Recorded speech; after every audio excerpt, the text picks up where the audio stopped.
The wind swept across the golden savanna, bending the tall grasses into waves that shimmered under the rising sun. A small band of Australopithecus moved silently, crouched low, scanning the open field.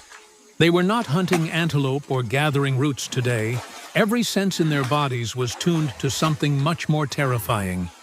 The ground itself seemed to shudder beneath them, and shadows larger than trees slid across the earth. Above, wings stretched wider than huts, feathers glistening like polished obsidian eyes, burning with hunger. Birds, towering and colossal, moved like living storms across the plains. They were predators of the sky hunters who dwarfed even mammoths. And this morning, the tribe's survival depended on moving unseen beneath their watchful gaze. What chance did fragile human ancestors have against creatures who ruled both air and earth? Could simple tools and fire-born cunning outlast raw power and wings that blocked the heavens? The day began with hunger. Mothers carried infants strapped to their backs with woven leaves, while young males dragged sharpened sticks of stone-tipped wood. The tribe crept toward the river, where water shimmered like salvation.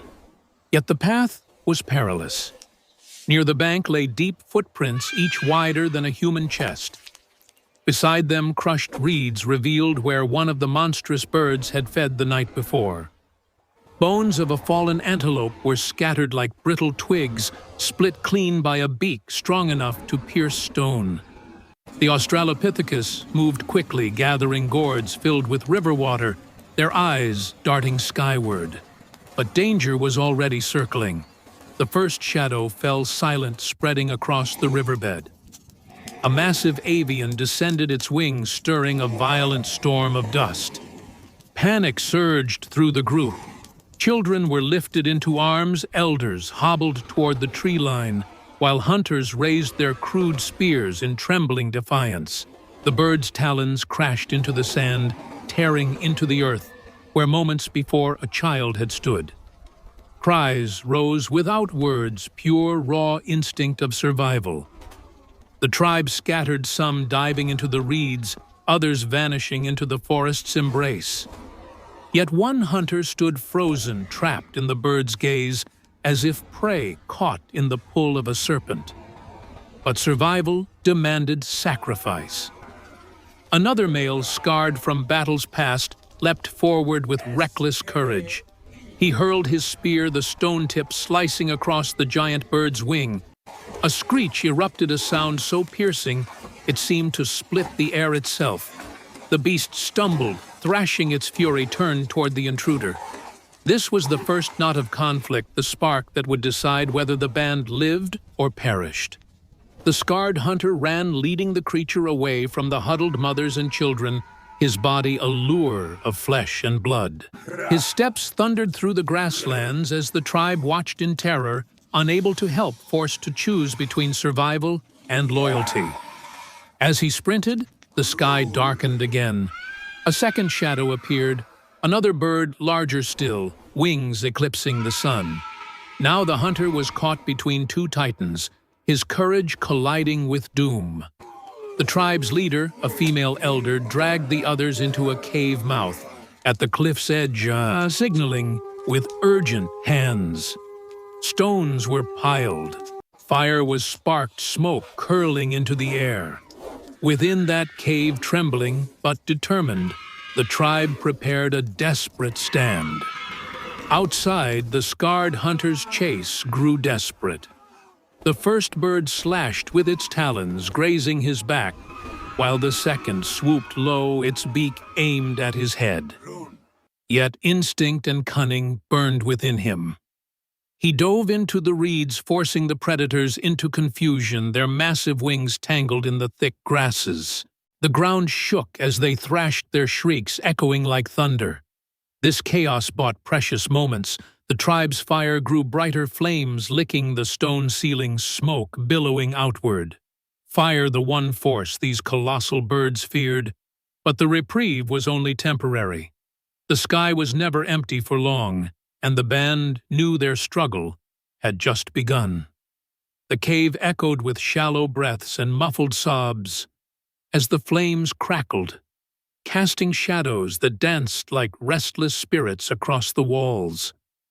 The tribe huddled close, pressing children against their chests, the heat of the fire clashing with the chill of fear. Outside, the colossal birds prowled their talons, scraping stone, their cries echoing over the savanna like horns of war. Every moment was a battle of silence. Any sound too loud, any movement too quick might draw the predators into the cave's narrow mouth. Smoke curled outward in thin streams, stinging eyes and throats. But it was the only shield they possessed against creatures who feared flame as much as they craved flesh. The scarred hunter limped back toward the cave, blood trickling from his wounds, his body carrying the smell of prey. Behind him, the two giant birds followed, enraged and relentless. The tribe's leader pointed, signaling younger hunters to prepare stones and spears. They crouched near the entrance, ready to hurl firebrands at the beasts. As the hunter collapsed inside, the first bird lunged forward, its beak snapping inches from his leg. A spear soared through the air, tipped with fire, striking feathers, and igniting them in a brief but brilliant flare. The bird recoiled with a scream that shook the cliffs, thrashing against the stone as the flames licked at its plumage. This was the second knot of conflict, the struggle between ancient weaponry and the overwhelming might of nature. The tribe hurled stones, their primitive voices raised not in words, but in guttural cries of defiance. One child, too curious, darted too close to the cave's mouth, reaching for a stone.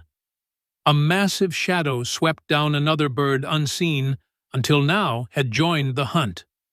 Its beak snapped dangerously close, pulling the child's hair like the whisper of death. In that instant, the mother lunged, dragging her offspring back, while others beat fire against the air, creating a wall of smoke and sparks. The bird hesitated, its wings folding awkwardly, unwilling to breach the fiery haze.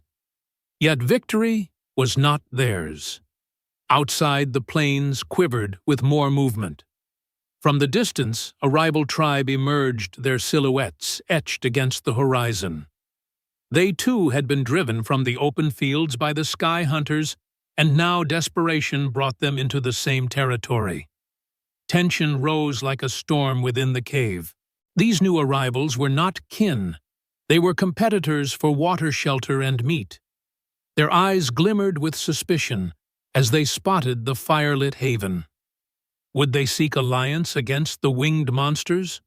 Or would hunger drive them into violence against their own kind? The leader of the Australopithecus tribe tightened her grip on a burning branch, her body trembling but firm. Behind her, the others braced for yet another battle caught between titans of the air and rivals of the earth. The savanna had no mercy. Survival was never granted, it was always taken. The storm of choice had arrived, and within that crucible, the fate of the tribe would be forged. The rival tribes stepped closer, their bodies gaunt with hunger, their eyes sharp with suspicion. For a moment, the firelight revealed two groups of the same species, equally fragile, equally desperate, both trapped beneath the shadow of the colossal birds circling overhead. The screeches of the beasts split the air, but neither tribe moved. The tension between humans was as dangerous as the predators in the sky. Then, with a sudden roar of wings, one of the giant birds swooped low, scattering dust and debris. Talons raked the ground where both tribes stood.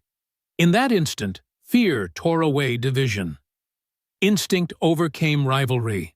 Both tribes rushed into the cave, their bodies colliding, their cries blending into one.